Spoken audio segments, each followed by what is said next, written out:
तो हमारे साथ स्टूडियो में है इस वक्त पैनोरामा टेक्निकल्स के CEO Alpesh Furia. Alpesh, good morning, स्वागत है आपका सीएनबीसी आवाज पर। एक अच्छा बाउंस बैक कल देखने को मिला और शायद पहला टारगेट 8350 के आसपास का ज्यादातर लोगों का था, वो हासिल भी हुआ है निफ्टी पर।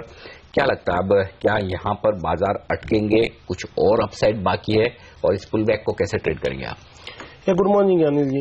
मैं समझता हूँ नहीं, अटकना नहीं चाहिए बाजार में, ये मूव और भी ऊपर की तरफ कंटिन्यू होनी चाहिए। पिछले हफ्ते ही हमने यहाँ से एक बाय कॉल जनरेट किया था आपके साथ में इसी शो में, और हमने तभी कहा था कि 8140 के एक अहम सपोर्ट लेवल से जो ओवरसोल्ड मार्केट इतने स्ट्रांग सपोर्ट को नहीं तोड़ेगी, और ऊपर की तरफ हमने टारगेट भी दी थी 8330 8340 के, और नई सीरीज में हम लोग देखिए वहां पे ये अटके हैं।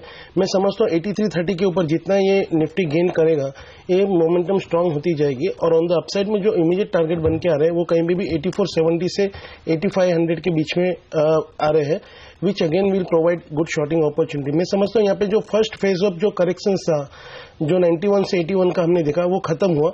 मार्केट काफी ओवरसोल्ड हो चुके, इसके बाद में वैल्यू भी काफी घट चुकी, और उसके बाद में अब फिर से अगर कोई बिकवाली आती है तो उसके लिए एक तरोताजा होना पड़ेगा, और तो मैं समझता हूँ उसके लिए मार्केट ऊपर थोड़ा और जाएगा, और 8470 से 85 के इमीडिएट टारगेट हमको यहाँ पे लग रहा है कि यहाँ तक निफ्टी आना चाहिए। क्योंकि यहाँ पे जो ऑसिलेटर्स की मैं बात करूँ तो एक पॉजिटिव डाइवर्जन भी यहाँ पे देखने को मिला है, और बुलिश रिवर्सल की एक फॉर्मेशन देखने को मिली है डेली चार्ट के ऊपर। तो मुझे लगता है कि जब तक 80 to 60 का एक ट्रेडिंग स्टॉप लॉस आप लगा के रखते हैं तो मुझे लगता है कि ऊपर में आपको तेजी करनी चाहिए। लेकिन अल्पेश, यहाँ पर जिस तरह का डेटा सजेस्ट कर रहा है, हम गेसिंग शायद उतना कॉन्फिडेंस नहीं है, तो बैंक निफ्टी से अगर आप देखिए वो सिग्नल कल ले तो ज्यादा तेजी नहीं आई, जहां पर सेंसेक्स ने 400 पॉइंट से ज्यादा की बढ़त दिखाई।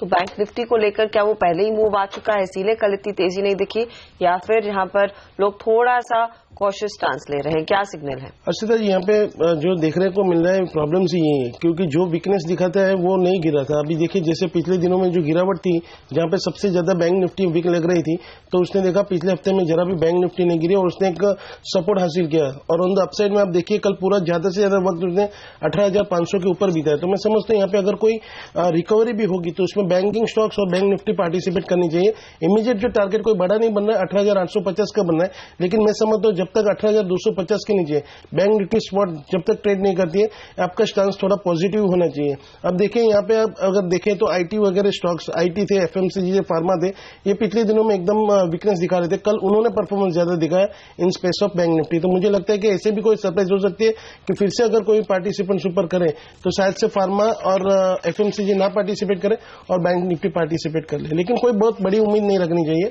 यहाँ पे आपको सिर्फ एक ट्रेडिंग अपॉर्चुनिटी मिल सकती है, और एग्जिट ऑन लॉन्ग के फिर भी हम लोग ऊपर की तरफ में सलाह दे रहे हैं।